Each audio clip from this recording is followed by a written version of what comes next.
ថ្ងៃនេះខ្ញុំបង្ហាញបងប្អូនឆាកាពិណាខ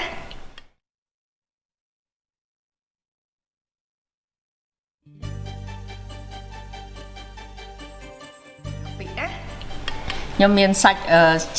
ជាន់ជាមួយសាច់ម៉ត់យើងនិយាយសាច់ម៉ត់ខ្លះហើយយើងសាច់3ជាន់យើងយកអាណាយើងសាច់សត្វឲ្យហាន់រៀងស្ដើងអញ្ចឹងណាវាមាន1ផោនកន្លះសាច់ជ្រូកហើយខ្ទឹមវាមាន2ស្លាបព្រាបាយខ្លាញ់មាន2ស្លាបព្រាបាយហើយម្ទេសម៉ត់កន្លះស្លាបព្រាបាយហើយម្ទេសក្របវាមាន5គ្រាប់យើងឆាដាក់ម្ទេសឲ្យច្រើនឆ្ងាញ់ហើយម្សៅស៊ុបមាន់ណាមាន1ស្លាបព្រាបាយ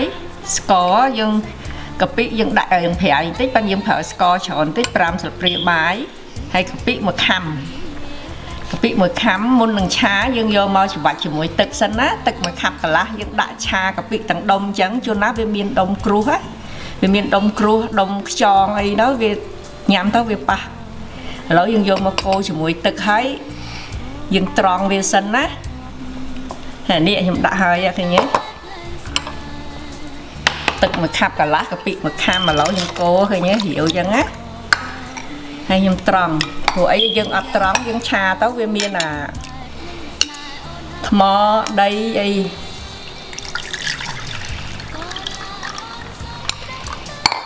ញ៉េយើងត្រង់វាស្អាតបានយើងឆាអត់ឆាទាំងចឹងទេចាំមើលដល់ហើយខ្ញុំឲ្យមើលអាកាក់វាហ្នឹងសិតតែដេញដុំគ្រួស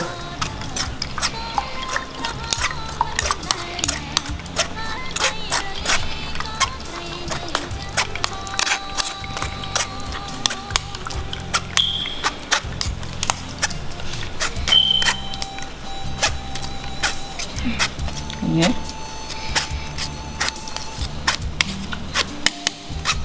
ឃើញកាក់វាហ៎សិតដុំសិតខ្មៅណាយើងត្រង់អញ្ចឹងបានយើងឆាញ៉ាំស្និតបន្តិច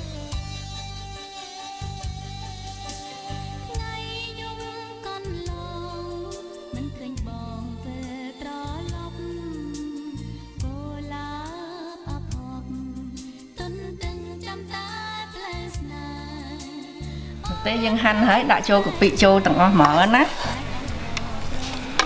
ព្រោះអីខ្ញុំយកឆាក្រៅផ្ទះហេអត់ឆាក្នុងផ្ទះហេកាពិឆាក្នុងផ្ទះស្អុយណាស់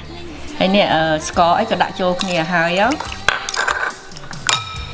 ម្ទេសអីហ្នឹងដាក់ចូលគ្នាហើយយើងយកទៅឆាក្រៅផ្ទះស៊ុបមាន់អីហ្នឹងណាហើយសាច់ហ្នឹង1ផោនកន្លះតាំងម៉ត់តាំងហាន់ហ្នឹងណាអស់យើងដាក់ខ្ទះក្តៅហើយណាយើងដាក់ខ្លាញ់វាចូលដាក់ខ្លាញ់ឲ្យក្តៅចាំយើងដាក់ខ្ទឹម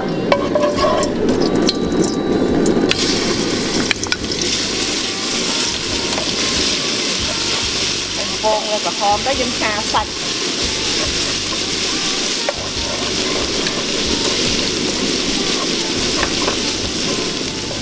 ខ្ទឹមក្រហមហើយណាយើងដាក់សាច់ចូលឆា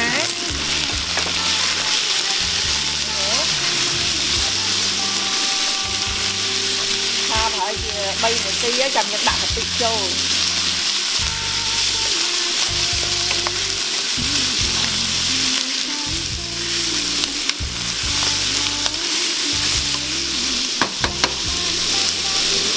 ឆា3នាទីក្រោយវា3នាទីយើងដាក់ទឹកកាពិចូលណាសាច់វាឆ្អិនណាយើងដាក់ទឹកកាពិចូលកាពិហ្នឹងយើងលាយវា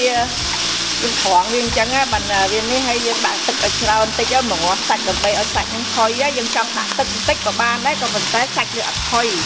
យើងដាក់ទឹកច្រើនអញ្ចឹងមកងាស់ទៅវាសាច់ហ្នឹងវាផុយបានវាឆ្ងាញ់ណា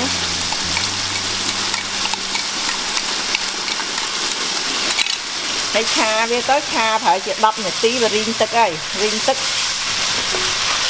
មិនអីឃើញទេយើងមិនយើងដាក់ឥឡូវ5នាទីក្រោយវាប្រែតឃើញទេកាពិយើងចង់ដូចថាយើងដាក់តិចក៏បានដែរក៏ប៉ុន្តែបើឆាកាពិតិចពេកក៏វាអត់ឆ្ងាញ់ដែរដល់យើងកាពិរៀងច្រើនឲ្យធំកាពិហើយយើងប្រើស្កររៀងចាំបន្តិចព្រោះអីកាពិដល់យើងឆាកាពិយើងប្រើផ្អែមប្រៃ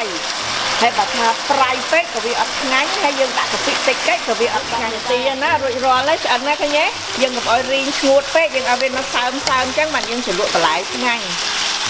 អូខេឥឡូវខ្ញុំបិទភ្លើងហើយ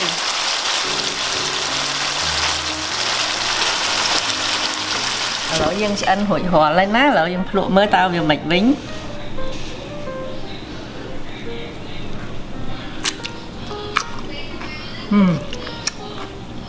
ផ្អែមប៉ុណ្ណឹងល្មមហើយបើបងប្អូនចង់ផ្អែមចឹងហ្នឹងដាក់ក៏បានដែរបើចង់មិនផ្អែមបន្ថយក៏បានដែរប៉ុណ្ណឹងឆ្ងាញ់ល្មមហើយខ្ញុំអរគុណដែលបងប្អូនតាមដានវីដេអូរបស់ខ្ញុំបាយបាយ